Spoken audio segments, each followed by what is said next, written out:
Welcome to Risk Engineers Talk Governance.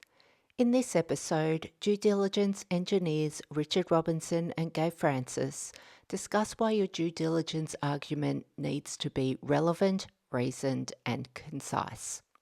We hope you enjoy the chat.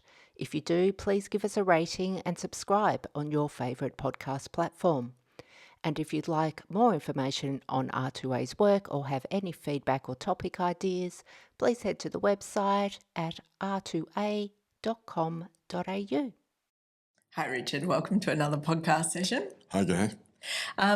We're just talking around topics of what we're going to talk about for this particular podcast and how we come up with the topics that we're going to do. And we're talking to our producer, Megan, and she actually asked us, well, what was there before the WHS legislation and the OHS legislation before SFAIRP came in? And we're sort of having a conversation that R2A's always based their business on the SFAIRP principles in line with the common law. Correct. But before the SFAIRP provisions came in with the WHS legislation, there was a requirement to do risk assessment.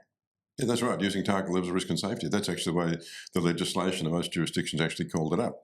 And that's why it got confusing, because Victoria went so far in 2004. And you might recall we used to do quantified risk assessment of major hazard facilities.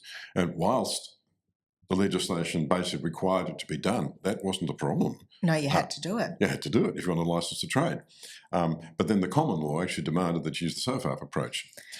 And it was the elevation of SFAIRP from the common law into statute law that made the change. And you recall one of the reasons why we became due diligence engineers, quite specifically, was because we sort of had to say to the major hazard regulator in Victoria, the WHS or the OHS Act in Victoria has commenced. We cannot keep doing target levels of risk and safety. We actually cannot do it. It's why we changed their name to due diligence engineers, because that was the only choice you had. And what was interesting about that was, remember, the Victorian legislation of itself does not call up due diligence. It just demands that all reasonable practical controls are in place.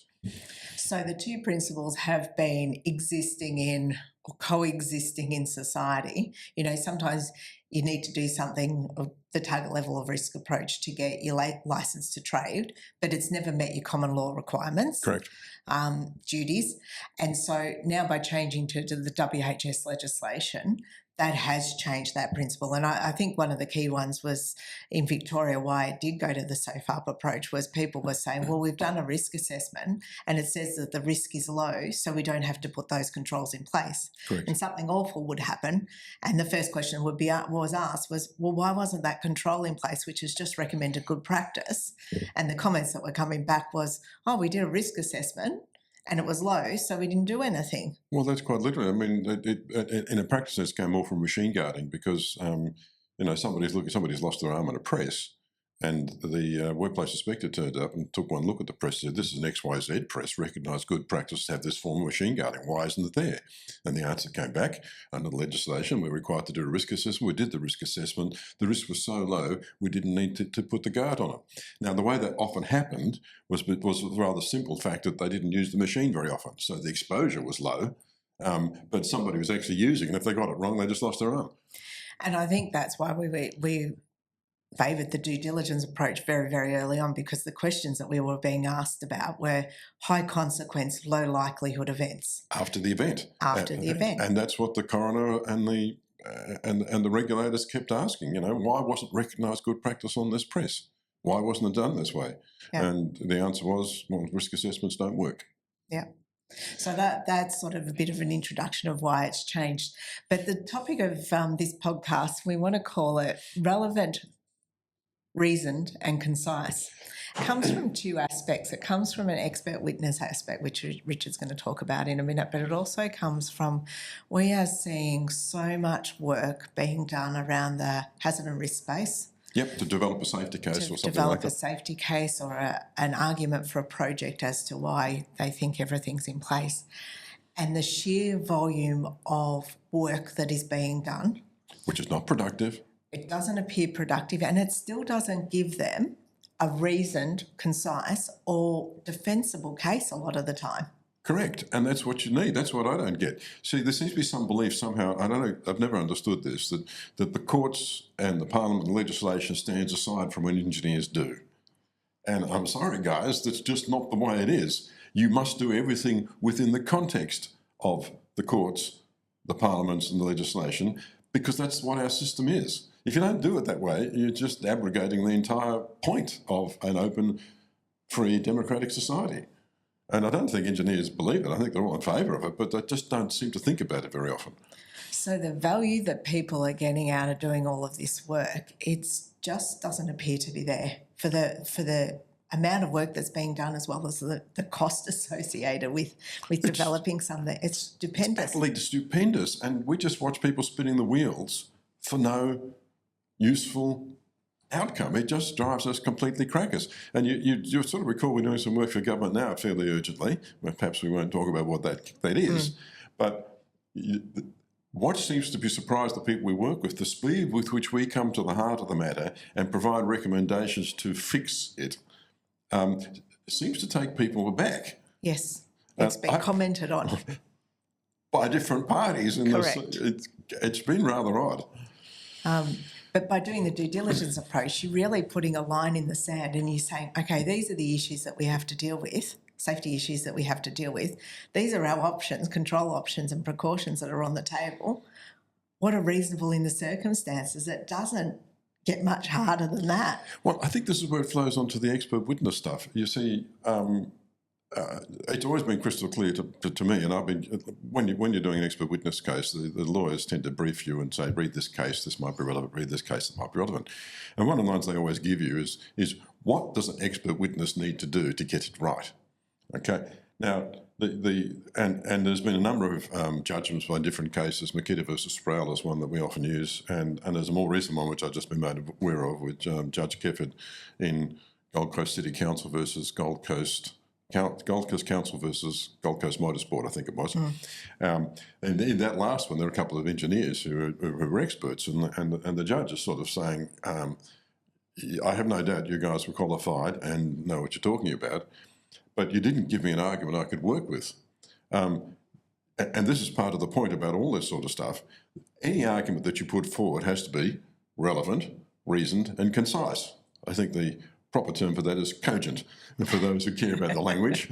And if it's not reasoned, clear and precise, and it's muddy and scruffy and the court is spending extra time trying to understand what's being said, you're not helping the court, you're not helping your client, you're not helping anybody. And the idea that being muddy in court is going to be a successful approach to getting a useful outcome for either your client or the court or society generally just doesn't make any sense at all. And the whole point of a safety case is then to be it's relevant, reasoned and concise.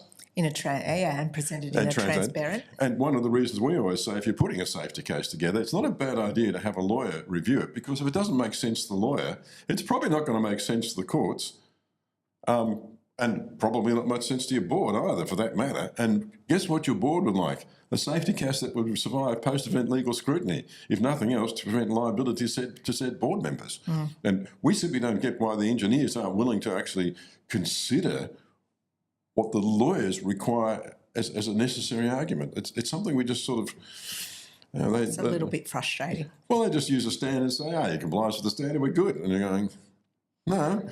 And I think coming back to that, if you have that at the heart of the matter, your documents that you have to produce have to be relevant, reasoned and concise, you come up with a pretty pithy document. It's not a big document in the end. None of the stuff we ever do, but 10 pages is a long report for us, Gaye. It is a long report. The content is very good though, Richard. Yes, the content's very good. Concise, even. And I think that's the difference, isn't it? I've been reviewing some safety cases for a number of organisations, and you get hundreds of pages and you had to refer to different documents and within this, and I got lost really, really quickly. And you know the business. Can you imagine if you give it, this is all technical stuff. Yes. And you can imagine going to court and trying to get the barristers and the lawyers up to speed on all this technical, the laws of nature. I said, just talking, what's a kilogram? Yeah. What's a mole? The court doesn't know what you're talking about. No. And you start talking about KPA and they're sort of, What does that mean? So for us, a really good safety case is in the tens of pages compared to it's nowhere near 100 pages or Correct. more. So I think that's probably, our biggest tip at the moment. Make sure all the safety stuff that you're doing is relevant, reasoned and concise. And if you can do that, you'll cut through a lot of the wheel spinning that seems to be happening. And your senior decision makers can sign off it, your lawyer will understand, and if it's necessary, and we hope it never is, but the courts will get it too. But I also think more importantly, and the reason for doing all of this stuff, is you can make your place safer. You can address all of the safety concerns that are in there. And if you've got a quality assurance system on top of that safety case to say how you're going to make sure that those controls remain robust, then you do get a jump in safety improvement. Correct. And you will do it in an innovative way that's cost effective, and all this sort of upside downside risk stuff they talk about, you'll effectively be doing that because you'll be doing it at best cost. Yes. So it's the optimum, isn't it? So we hope you found that one interesting today. That's one of our difficulties that we have in sometimes reviewing some of our yes, work. but that may be true, but it's also true that the people who are coming to us now, like regulators and all sorts of regulators, saying, yes, we agree, we're really trying to get the engineers up to speed, and they seem to be resisting us in some places. Correct. So thank you for joining me today, Richard, and we will see you next time.